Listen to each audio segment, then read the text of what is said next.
Okay, just a final thing about the modernism, then we go to, Enlightenment. Just two things on the Enlightenment. It's technically, it's not the essence like in metaphysics, it's existence. We're on the way to another mode of analysis in existentialism phenomenology. And these movements, what I take a irrational movement, are coming from a rejection that comes from denying that we do not need to know any. We don't have any empirical access to ask. Well, I already believe that you don't have any knowledge of essence of reality. I'm trying to explain reality without reference to it. So that's a different thing than the whole mode of the discussion, as far as I'm concerned. And you're discussing the wrong thing, to me, the wrong thing, because you still have the universe to account for. So Kant can get rid of the Ding an sich, the thing in itself, but he only meant as proof for God. He didn't mean he did away with the universe, but in the next development period, they got rid of the universe. So whether he intended to do that is all but irrelevant. I have no idea what he intended to do. I just know what he did, and the consequences, I do know that. And that's not, so don't try to rehabilitate Kant. He could rehabilitate himself if he's rehabilitatable. And the end of the modern age, the Cartesian partition falls away. So the Cartesian is the foundation of rationalism. And any ISM phoneme, I think you people are quite cognizant of that postmodern lexicon on the ISM phoneme since 1980, you know what that is. Well, if you don't have it, I'd encourage you to get that lexicon, because that's from 1984, 80s on, you get postmodern talk. Well, what does that mean? If you don't know what modern is, you don't know what post is. And that's a serious problem about that. They say, well, what are you? Are you modernist or pre-modernist? Well, without knowing all these things, you're discussing in your hat, not get a different hat. And so Enlightenment, again, all these events and many more, but these at least, develop in Christian civilization. But so does modernism. So does modernism. Modernism does not start in Africa or Afghanistan or Siberia. It starts in Western Christian civilization over science. Now, the first thing in modernism, it emphasizes centrality and authority of man. The whole issue of the authority, God's authority, is finished. So we still have sermons, all of us, we do that. All authority. No, that is totally abhorrent to a postmodern mind. How do you, this is arrogance. All authority, what are you saying? But the authority is no longer in God's hands. The authority is in scientific man's hands. So the authority is the method for attaining and verifying information. That's the authority. So you no longer are grounded in the God of creation, the God of the universe. So pre-Christian model, which emphasizes centrality of God and his sovereignty. Now the Bible claims that God is sovereign creator of the universe. He has to be sovereign. That's why I just deny Augustinian or Calvinistic discussion of God. God is sovereign, but if man has no range of freedom, the imago Dei was not annihilated.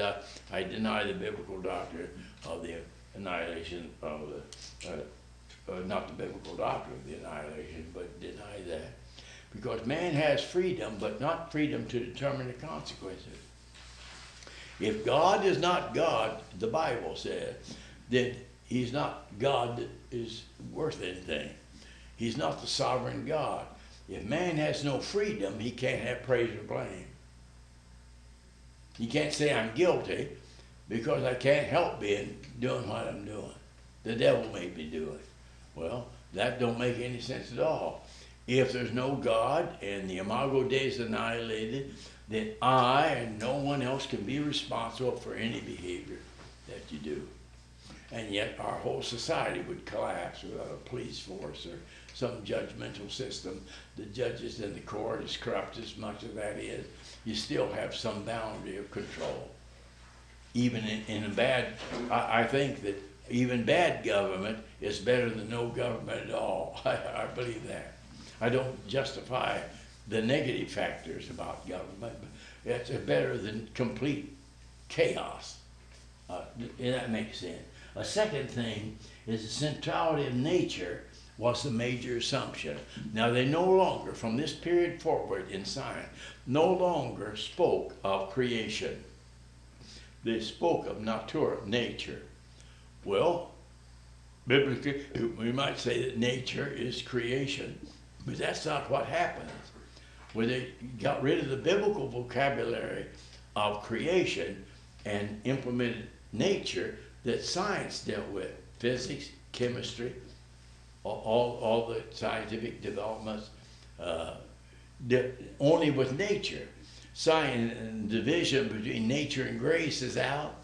All of the charts that you have are seen, are complete kaput in that development. And then the growing nature of nature in the context of the origin development of scientific method. There's no way to evaluate the enormous outbreak of concern about nature without knowing the nature of the scientific method, so-called scientific method. To be scientific, it has to have explanatory power and predictive capability for new knowledge. Other than that, we're locked into the pantheism of Hegelianism. I think idealism is internally consistent, but it also can't account for science. It can't account for the developments in society, but it was internally consistent. So internal consistency by itself is not proof of truth. So that's very important. But anyway, in naturalism, what does that mean? ISM phoneme, again, I believe that to be the case. That's a worldview statement. It's not merely, they're no longer talking about God and creation, they're talking about nature, and it's under the supreme authority of the scientific enterprise. Physics and chemistry, you know, all the 10 or 12 major sciences that developed in the 18th and 19th never existed before. They're studying parameters of reality and they apply the scientific method. And in epistemology, they've gone from all the way to pragmatism. Now, pragmatism is the answer to all the impasses that gets into relativism. Pragmatism said truth is what works. See, they're no longer grounded in rationalism or empiricism in classical epistemology, but in the pragmatism. And pragmatism is grounded in Darwinian evolution. Now, this is an emphatic declaration of Dewey. He said this came directly from survival of the fittest, from Dewey, from Darwin, and not from some other source. So if biology is the interpretive schema, the hermeneutic, then survival of the fittest, so how do you know that that's true? Whatever works. Whoever survives. The strongest will survive. Well, what does that do for the value of those that aren't strongest? You see what happens in the culture? The ramification. Most people have no value at all. This is like the culture, the youth culture of the 70s and 80s, youth, beauty, and success. Well, most of us aren't beautiful and won't be wealthy and we aren't successful. So if that's the way of evaluating your image, well, we're all just junk. Well, that might be the case, but see, that's the outcome of that position. Now, it's not a matter, if that's how you evaluate the worth of a person, their wealth, their beauty, their success. Well, when most people, which I claim part of that, most people aren't any of the three. So the only decisions I can make about that were worthless. Well, and the ones that do have it don't hang on to it. Because they eventually grow old and die. Well, now If they live long enough. this is Heidegger and other giants. What is the final destiny? You just mentioned it. That's why I talked about sein zum Tode, being into death. See, death is the final arbiter. That's what that guy said. That's how I think he put it.